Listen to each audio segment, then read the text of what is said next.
Assalamualaikum warahmatullahi wabarakatuh. Salam sejahtera bagi kita semua. Salam Om Swastiastu, Namo Buddhaya, salam kebajikan, salam presisi. Kepada seluruh masyarakat Indonesia, pada hari ini Kamis 22 September 2022, saya selaku Kabag Penum Div Humas Polri akan menyampaikan beberapa update terkait dengan informasi Kepolisian Negara Republik Indonesia.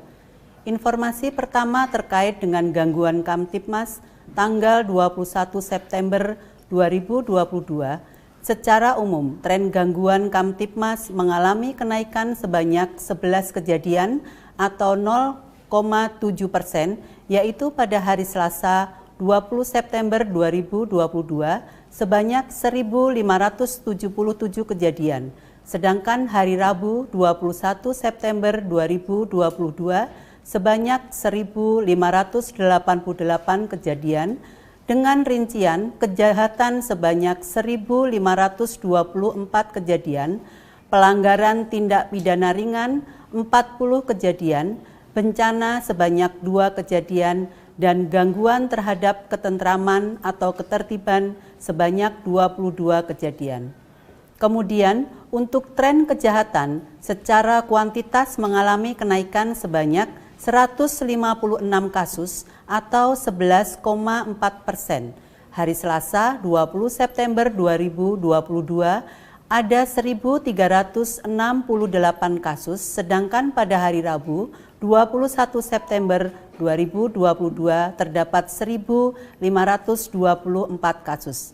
Apabila dilihat dari data tren jenis kejahatan yang menjadi catatan kepolisian, terdapat 5 kasus kejahatan dengan jumlah kejadian tertinggi. Antara lain, yang pertama adalah pencurian dengan pemberatan sebanyak 140 kasus, kedua, narkotika sebanyak 108 kasus, selanjutnya curanmor sebanyak 47 kasus, kemudian pencurian dengan kekerasan sebanyak 12 kasus, dan kejadian yang membahayakan keamanan umum sebanyak 3 kasus.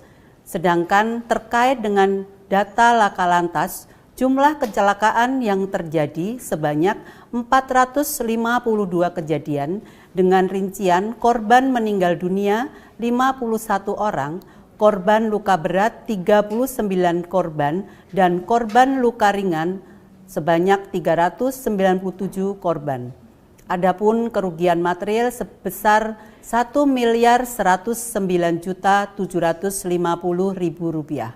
Selanjutnya, update terkait dengan sidang KKEP dengan terduga pelanggar AKP IF telah dilaksanakan pada hari Rabu tanggal 21 September 2022 sejak pukul 13.00 sampai dengan pukul 19.00 waktu Indonesia bagian Barat, yang berlangsung kurang lebih selama 6 jam di ruang sidang Div Propam Polri Gedung TNCC Lantai 1 Mabes Polri. Adapun komisi sidang KKEP terdiri dari yang pertama adalah Kombes Pol Rahmat Pamuji SIK selaku Ketua Komisi Sidang, selanjutnya Kombes Pol Sakyus Ginting SIK selaku Wakil Ketua Komisi Sidang, dan yang terakhir Kombes Pol Pitra Andrias Ratulangi SIK MM selaku anggota Komisi Sidang. Adapun saksi-saksi di dalam persidangan tersebut sebanyak 5 orang yang terdiri dari Kombes Pol ANP, Ibtu HT, Ibtu JA, Aibtu SA, dan Bribtu SMH. Adapun wujud perbuatannya adalah ketidakprofesionalan di dalam melaksanakan tugas. Dan pasal-pasal yang dilanggar yaitu pasal 5 ayat 1 huruf C, Pasal 6 ayat 2 huruf B Peraturan Kepolisian Negara Republik Indonesia Nomor 7 Tahun 2022 tentang Kode Etik Profesi dan Komisi Kode Etik Kepolisian Negara Republik Indonesia. Selanjutnya, perangkat sidang KKEP memutuskan hasil sidang Komisi Kode Etik atas nama AKP IF berupa yang pertama adalah sanksi etika. Yang pertama, perilaku pelanggar dinyatakan sebagai perbuatan tercela. Kedua, kewajiban pelanggar untuk meminta maaf secara lisan di hadapan sidang KKEP dan atau secara tertulis kepada pimpinan Polri dan pihak yang dirugikan. Dan ketiga, kewajiban pelanggar untuk mengikuti pembinaan mental, kepribadian, kejiwaan, keagamaan, dan pengetahuan profesi selama 1 bulan.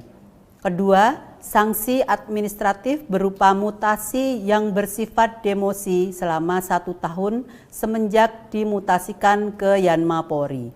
Atas putusan tersebut, pelanggar menyatakan tidak banding. Selanjutnya disampaikan untuk agenda hari ini Kamis 22 September 2022, sidang KKEP dengan terduga pelanggar Ibtu HT yang akan dilaksanakan pada pukul 13.00 waktu Indonesia bagian Barat di ruang sidang Divpropam Polri Gedung TNCC Lantai 1 Mabes Polri.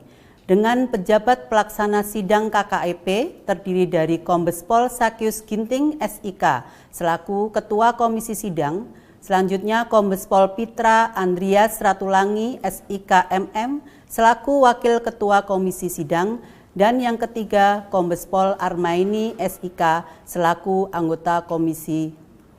Selanjutnya saksi-saksi di dalam persidangan sebanyak 6 orang yaitu Kombes Pol ANP, AKP IF, Ibtu JA, Bribtu SMH, Aibtu SA, dan Aibda RJ.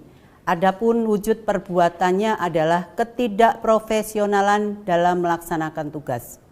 Dan pasal-pasal yang disangkakan yaitu pasal 5 ayat 1 huruf C, pasal 6 ayat 2 huruf B, Peraturan Kepolisian Negara Republik Indonesia nomor 7 tahun 2022 tentang Kode Etik Profesi dan Komisi Kode Etik Kepolisian Negara Republik Indonesia. Demikian update pada hari ini dan kita tunggu bersama untuk update berikutnya. Wassalamualaikum warahmatullahi wabarakatuh. Salam presisi.